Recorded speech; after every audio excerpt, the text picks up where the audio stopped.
اننتناگ کے خوش روئے کلان میں سیکیورٹی فورسز کے ساتھ انکاؤنٹر میں فہیم نامی ملیٹنٹ ہلاک ہو گیا۔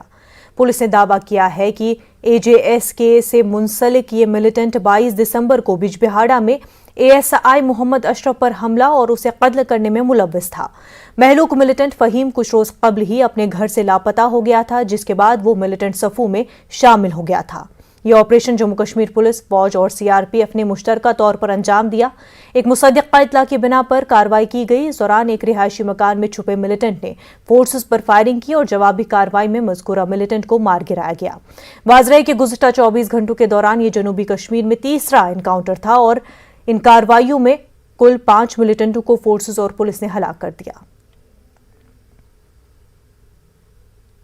قصبہ پلوامہ میں ملیٹنٹوں نے پوسٹ آفس کے نزدیک پولیس اور CRPF کی مشترکہ ناکہ پاٹی پر گرینیڈ حملہ کر دیا۔ اس حملے میں 2 پولیس اہلکار زخمی ہو گئے۔ یہ گرینیڈ حملہ ملیٹنٹوں نے آج بعد دوپہر پوسٹ آفس کے نزدیک وشبوگ کراسنگ پر اس وقت کیا جب حسب معمول پولیس اور CRPF جوان ناکے کی ڈیوٹی انجام دے رہے تھے۔ ایک نزدیکی گلی سے ملیٹنٹوں نے ناکے پر گرینیڈ داغا، جس کے نتیجے میں 2 پولیس اہلکار زخمی ہو گئے۔ دونوں زخمی اہلکاروں کو مقامی لوگوں کی مدد سے پلوامہ اسپتال میں داخل کرایا گیا۔ دونوں زخمیوں کی حالت مستحکم بتائی گئی ہے۔ زخمی اہلکاروں کی شناخت ہیڈ کانسٹیبل علی محمد اور سلیکشن گریڈ کانسٹیبل عبدالمجید کے طور پر ہوئی ہے۔ اس حملے کے بعد سیکیورٹی فورسز نے پورے علاقے کا محاصرہ کر لیا اور حملہ آوروں کی تلاش شروع کر دی۔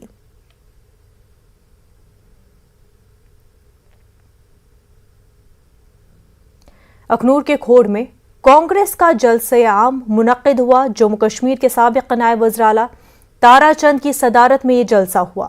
غلام نبی آزاد بھی یہاں شریک رہے۔ انہوں نے کہا کہ لاکھ کوشش کے باوجود پاکستان ہماری 1 انچ زمین نہیں لے سکتا۔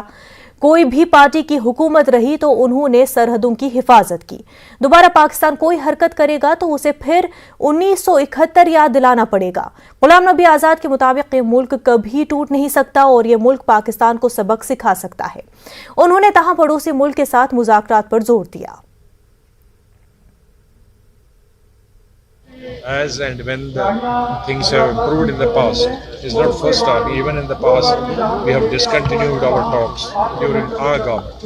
But as and when the things improved between the two countries and the atmosphere was little clearer, then the talks was started. So I think it is the government of India at the moment. It is they who shall have to decide.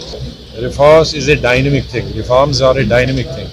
Society میں ہونے چاہیے، country میں ہوتے ہیں۔ Legislature کیا ہوتا ہے؟ That is a reform. قانون جتنے بنتے ہیں اسٹیٹ میں، دوز آر ریفارم۔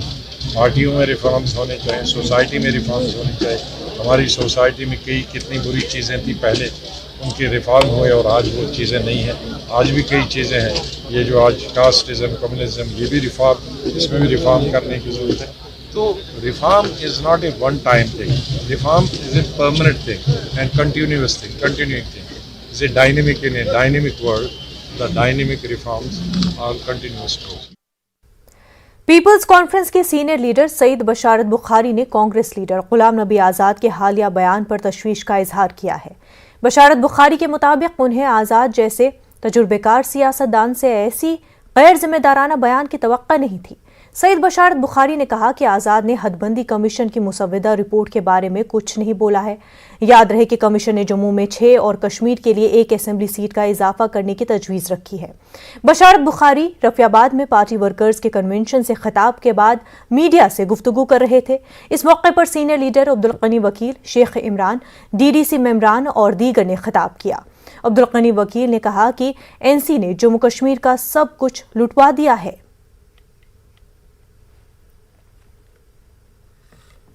ہمارے ساتھ انصاف نہیں کیا۔ اب آپ کیسے کہہ سکتے ہیں کہ میں ایک بات کہوں گا تو جموں والے ناراض ہو جائیں گے، ادھر کی بات کہوں گا تو ادھر کی بات کروں کشمیر والے؟ اس میں انصاف کی بات ہوتی ہے۔ اگر لیڈر کو اتنے سارے سال سیاست میں دینے کے باوجود بھی ان کی بات میں، ان کی تحریر میں، ان کی تقریر میں انصاف نہیں جھلکتا ہے یا انصاف کی بات نہیں کرتے ہیں تو پوری قوم کے لیے افسوس کی بات ہوتی ہے۔ ابھی آپ کو یاد ہے جب وہ اننت ناگ وغیرہ کے دورے پہ تھے، جلسے کیے، بڑے بڑے جلسے کیے اور بڑی بڑی باتیں کی وہاں پہ، لیکن جب بات کرنا ہے تو بات نہیں کی۔ یہ کون سا طریقہ ہوتا ہے کہ جموں کشمیر سارا ہمارا ہے؟ کس کا نہیں ہے؟ ہمارا بھی تو ہے، میرا بھی تو ہے۔